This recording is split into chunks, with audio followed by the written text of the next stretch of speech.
ये गाड़ी दिल्ली से कलकत्ता जैसी लंबी डिस्टेंस अगर जाए तो उसमें करीब करीब 2 घंटे बचाएगी, अधिक एक्सीलरेशन के कारण और नई टेक्नोलॉजी के कारण। मैंने अभी कैबिन में जाके देखा था, सीट की पोजीशन एक अर्गोनॉमिक सीट पोजीशन, जिससे कि ड्राइवर को कोई गाड़ी चलाने के टाइम में तकलीफ नहीं हो, मैक्सिमम कंफर्ट मिले। ड्राइवर कैबिन में एयर कंडीशनर लगाया गया है। इस गाड़ी में कवच शुरू से फिटेड है।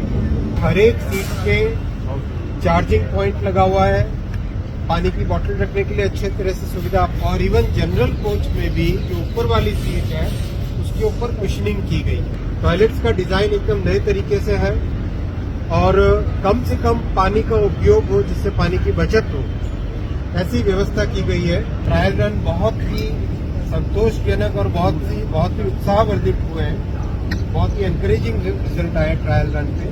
बहुत जल्दी माननीय प्रधानमंत्री श्री नरेंद्र मोदी जी इस ट्रेन को फ्लैग ऑफ करेंगे।